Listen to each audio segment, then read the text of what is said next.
அனைவருக்கும் வணக்கம். இன்னைக்கான ஆன்மீக பதிவில் நாம் பார்க்க போகிற ரொம்ப முக்கியமான ஒரு பயனுள்ள தகவல் என்ன அப்படின்னு பார்த்தீங்கன்னா, தமிழ் கடவுள் அப்படின்னு சொன்னால் முருகப்பெருமான் அப்படின்னு சொல்லலாம். இந்த உலகத்தில் முருகப்பெருமானுக்கு கோவில்கள் இல்லாத இடம் கிடையாது. அதே சமயம் முருக பக்தர்கள் உலகெங்கும் வீற்றிருக்கிறார்கள் அப்படின்னு சொல்லலாம். முருகப்பெருமானினுடைய அருளை பெற நாம் என்ன செய்யலாம்? அதிலும் குறிப்பாக நாம் இந்த 3 விஷயங்களை பண்ணோம் அப்படின்னா முருகப்பெருமானினுடைய பரிபூரண அருளை நம்மளால் பெற முடியும் அப்படின்னு சொல்லலாங்க. அந்த 3 விஷயங்கள் என்ன? அது மட்டும் இல்லாமல் முருகப்பெருமானினுடைய முழு அருளை பெற நாம் என்ன விஷயங்கள்லாம் மேற்கொள்ளலாம் எளிமையான முறையில் அப்படிங்கிறத பற்றியும் இன்னைக்கு வீடியோவில் நாம் தெரிஞ்சுக்க போகிறோம். ஸோ இந்த பதிவு உங்களுக்கு மிக பயனுள்ள விகிதத்தில் இருக்கும்.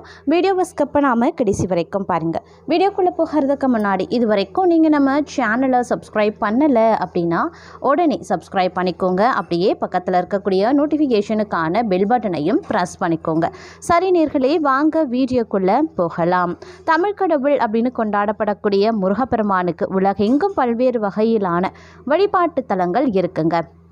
தமிழ்நாட்டை பொறுத்த வரைக்கும் முருகனுக்கு அறுபடை வீடுகள் அமைஞ்சிருக்கு. சமீப காலமாக முருகப்பெருமானை நினைச்சு மனமுருக வேண்டி அவனிடம் சரணடையும் பக்தர்கள் தொடர்ச்சியாக அதிகரித்தே வந்துட்டுருக்காங்க.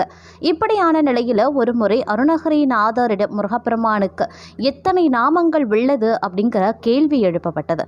அதற்கு பல கோடி நாமம் படைத்தவர் முருகன் அப்படின்னு அவர் பதிலளித்திருக்காரு. அத்தகைய பல கோடி நாமங்களில் எதை சொன்னால் முருகனினுடைய அருளை எளிதாக பெறலாம் அப்படிங்கிற குழப்பம் பலருக்கும் இருக்கலாம்.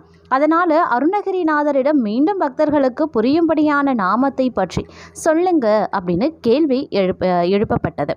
அதற்கு அவர் சொன்ன நாமங்கள்ல 3 பற்றி இந்த பதிவில் நாம இப்போ தெரிஞ்சுக்க போறோம். இதனை ஆன்மீக சொற்பொழிவாளர் பார்த்தீங்க அப்படின்னா சொல்லியிருக்காங்க அப்படின்னு சொல்லலாம். இந்த பக்தர்கள் சொல்ல வேண்டியது என்ன அப்படின்னு பார்க்கும் பொழுது, முருகன், குமரன், குகன் அப்படின்னு மொழிந்துருகும் செயல் தந்து உணர்வு என்று அருள்வாயொரு புங்கவரும் புவியும் பரவும் குரு புங்கவ என்குண பஞ்சரனே அப்படின்னு சொல்லுறாங்க. இதன் மூலமாக பார்த்தோம் அப்படின்னா முருகப்பெருமானினுடைய நாமங்களை சொல்லி உருகுதல் வேண்டும் அப்படிங்கிறத அடிப்படை தத்துவம் அப்படின்னு சொல்லலாம். முருகனுக்குரிய திருநாமங்களில் மிக பழமையானது முருகு என்பது தான். வள்ளினம், மெல்லினம், இடையினம் ஆகிய 3 இனங்களில் இருந்து உருவானது தான் தமிழ் என்ற வார்த்தை. அதே போல முருகு என்ற வார்த்தையும் 3 இனங்களில் இருந்து வந்தது தான். அதனால முருகு என யாரெல்லாம் உருகுகிறார்களோ அவர்களுக்கு முருகனுடைய அருள் பரிபூரணமாக கிடைக்கும் அப்படிங்கிறத நம்பிக்கை. நாம் ஒவ்வொரு நொடியிலையும் முருகா முருகா என்று சொல்லிக்கொண்டே இருந்தால் வாழ்க்கையில் இன்பங்கள் பெருகி துன்பங்கள் நீங்கும் அப்படிங்கிறது ஐதீகமாகவே இருக்கு. வாய் சொல்லாக இல்லாமல் மனமுருகி முருகனை அழைத்து உச்சரிக்க வேண்டும் எனவும் தெரிவிக்கப்பட்டிருக்கு. முதல் நாமம் முருகன் என்றால் அடுத்ததாக 2வதாக இருக்கக்கூடிய குமரன் என உச்சரிக்க வேண்டும். எப்படி என்றால் குமாரன் என்பது மருவி குமரன் என்று மாறியது. அதற்கு இளமையானவன் அப்படிங்கிறது அர்த்தங்க. கு அப்படின்னா தேவையற்ற குப்பைகள், கோபம், ஆசை, ஆணவம், பகை, பொறாமை அப்படின்னும். மாறன் என்றால் அடிப்பவன் என்பதும் அர்த்தமாகும். திருமூலர் மனம் செம்மையானால் மந்திரமே தேவையில்லை அப்படின்னு சொல்லியிருக்கிறார். அதன்படி மனதில் இருக்கக்கூடிய அழுக்குகள் எல்லாம் நீக்குகிறதோ அப்போது இளமை நம்மை ஆட்கொள்ளும் அப்படின்னும் சொல்லப்பட்டிருக்கு. அடுத்ததாக இருக்கக்கூடிய குகன். குகன் அப்படின்னா இதய குகையில் வாழ்பவன் அப்படிங்கிறது அர்த்தமாகும். குமாரன் என உச்சரிக்கும் போது மனதில் இருக்கக்கூடிய அழுக்குகள் நீங்கி சுத்தமாகும். இத்தகைய இதய குகையில் முருகப்பெருமான் குடிக்கொள்வதை தான் நாம் குகன் அப்படின்னு அழைக்கிறோம். அவ்வாறு இருப்பவர்களை நாம் உயர்ந்த அடியார்களாக விளங்குகிறோம். முருகனிடம் சரணடையும் பக்தர்கள் வாழ்க்கையில் வரக்கூடிய எதிர்மறை எண்ணங்கள் தொடங்கி துன்பங்கள் வரைக்கும் அனைத்தும் காணாமல் போகும் அப்படிங்கிறது நம்பிக்கையாகும் அப்படின்னு சொல்லலாம். அது மட்டும் இல்லாமல் முருகப்பெருமானை வழிபடக்கூடிய பக்தர்கள் நாளுக்கு நாள் அதிகரித்து வந்துட்டுருக்காங்க. முருகனை வழிபடுவதால் தங்களின் மனக்குறைகள் கஷ்டங்கள் தீருவதாக பலரும் சொல்வதை கேட்டு மற்றவர்களும் நாமும் முருகனை வணங்கினா துன்பங்கள் தீரும் அப்படின்னு நம்ப துவங்கி இருக்காங்க. ஆனால் முருகனை எப்படி வழிபட்டால் அவரின் அருளை பெற முடியும் அப்படிங்கிறது பலரும் பலவிதமான வழிகளில் வழிபட்டு வந்துட்டுருக்காங்க. அது மட்டும் இல்லாமல் அது ஒரு கேள்வியாகவும் எழுந்திருக்கிறது அப்படின்னு சொல்லலாம். முருகனினுடைய அருளை பெறுவதற்கு மிக எளிமையான வழி ஒன்று உள்ளதான் சொல்லப்படுதுங்க.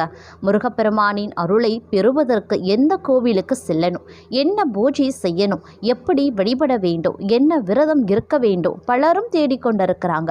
யாரெல்லாம் என்ன வழிகளை எல்லாம் சொல்கிறார்களோ அந்த வழிகள் அனைத்தையும் பின்பற்றுபவர்களும் பலரும் இருக்காங்க. ஆனால் முருகனினுடைய அருளை பெறுவதற்கு எளிமையான வழி ஒன்றை திருமுருகாற்றுப்படை அப்படிங்கிற நூலில் சொல்லியிருக்கிறாரு நக்கீரர்.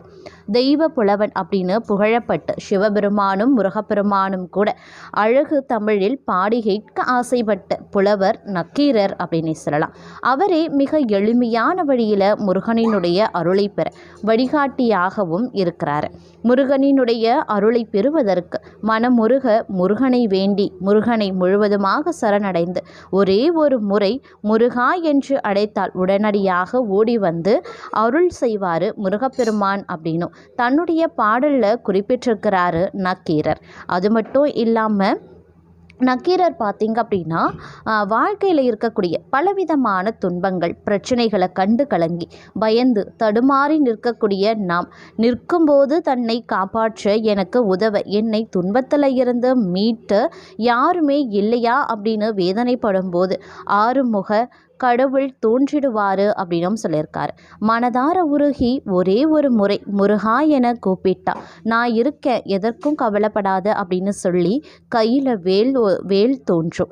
அவரை மனதார வேண்டி வழிபட்டோம் அப்படின்னா நமக்கு அனைத்து வித நன்மைகளும் ஏற்படும். நம்மை காப்பதற்காக அவரது இரு திருவடிகளும் நமக்கு முன் தோன்றி நம்மை காக்க ஓடி வரும் அப்படின்னும் சொல்லலாம். இந்த முருகப்பெருமானினுடைய சிறிய மந்திரமாக சொல்லப்படக்கூடிய ஓம் சரவண பவ அப்படிங்கிற ஒரு வரி மந்திர சொல்ல மனமுருகி முருகனை நினைத்து சொல்லி வந்தோம் அப்படின்னா முருகன் தோன்றுவது மட்டுமல்ல, பிரச்சனைகள் தீர வழியும் தோன்றும் அப்படின்னு திருமுருகாற்றுப்படையில் நக்கீரர் கூறுகிறார். இது பலரது வாழ்க்கையிலையும் உண்மையாகவே நடந்தும் இருக்கிறது. முருகா முருகா என சொல்ல சொல்ல கர்ம வினைகள் அகலும். அப்படி கர்ம வினைகள் குறையும் போது நாம மனமுருகி அழைத்தால் கூப்பிட்ட குரலுக்கு முருகன் ஓடி வந்து நிற்பார். அதனாலேயே அவரை கலியுக கடவுள் அப்படின்னு பக்தர்கள் அனைவரும் கொண்டாடி வந்துட்டுருக்காங்க. கந்த சஷ்டி கவசம், கந்தகுரு கவசம், திருப்புகழ் அப்படின்னு எதுவும் சொல்ல முடியாதவங்க இந்த ஒரே ஒரு மந்திரத்தை தினமும் சொல்லி வந்தாலே அவர்கள் மனதில் முருகன் குடிகொள்ள துவங்குவார். முழு நம்பிக்கையுடன் இந்த பாடலை சொல்லி வழிபட்டு வந்தோம் அப்படின்னா முருகனினுடைய அருள் நிச்சயமாக கிடைக்கும் அப்படின்னு சொல்லலாம். அது மட்டும் இல்லாமல் முருகப்பெருமானின் அருளை செய்ய பல விதங்களில் பல விஷயங்கள் சொல்லப்பட்டு வந்துட்டுருக்கு அப்படின்னு சொல்லலாம். இருப்பினும் முருகனினுடைய அருளை பெற நாம் எளிமையான வழிகளை பின்பற்றினாலே போதுமானது.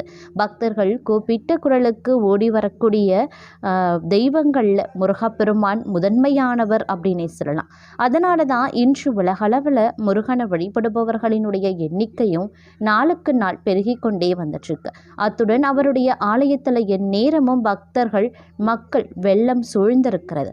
அத்தகைய சக்தி வாய்ந்த முருகப்பெருமான நாம் வழிபடுவதற்கே அவரினுடைய கருணை வேண்டும்.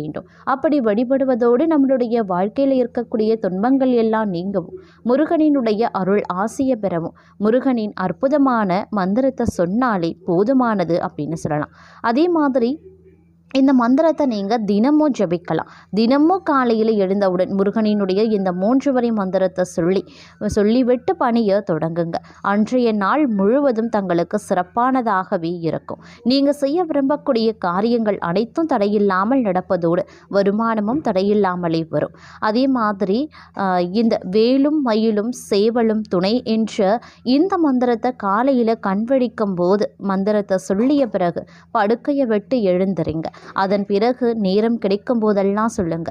ஒரு நாளில் எத்தனை முறை வேண்டுமானாலும் சொல்லலாம். அப்படி சொல்லும் வேளையில் ஒவ்வொரு முறையும் 6 முறை தொடர்ச்சியாக சொல்ல வேண்டும். இத்துடன் செவ்வாய்க்கிழமையில் முருகர் வழிபாட்டை தொடர்ந்து செய்து வாருங்க. செவ்வாய்க்கிழமையில் காலை 6 to 7 செவ்வாய் ஹோரையில் இந்த பூஜை செய்ய வேண்டும். அதற்கு முதல்ல பூஜை அறையில் நட்சத்திர கோலம் போட்டு அதில் 6 வெற்றிலை அதன் மேல் அகல் விளக்கு வைத்து நெய் தீபம் ஏற்ற வேண்டும். இந்த வழிபாடு செய்யும் செல்லும்போது கந்தசஷ்டி கவசத்தை பிரயாணம் செய்யலாம். முருகனினுடைய இந்த மந்திரத்தையும் வழிபாட்டையும் தொடர்ந்து செய்து வருவோரினுடைய வாழ்க்கை நினைத்து பார்க்க முடியாத அளவுக்கு மாறும் அப்படிங்கிறதுல எல்லளவும் சந்தேகம் இல்லை. முருகனினுடைய பால் அன்பும் நம்பிக்கையும் கொண்டவர்கள் இந்த வழிபாட்டையும் மந்திரத்தையும் செய்து தங்களுடைய வாழ்க்கையில் வளமானதாக மாற்றிக்கொள்ளலாம் அப்படிங்கிற தகவலோடு இந்த பதிவினை நாம் நிறைவு செய்து கொள்ளலாம். இந்த பதிவு உங்களுக்கு பிடிச்சிருந்தா லைக் பண்ணுங்கள், ஷேர் பண்ணுங்கள், கமெண்ட் பண்ணுங்கள். மறக்காமல் நம்ம சேனலை சப்ஸ்கிரைப் பண்ணிக்கோங்க. அப்போ தான் இந்த மாதிரியான பல ஆன்மீக தகவல்களை உடனுக்குடன் தெரிந்து கொண்டு தங்களால் பலன் பெற முடியும்.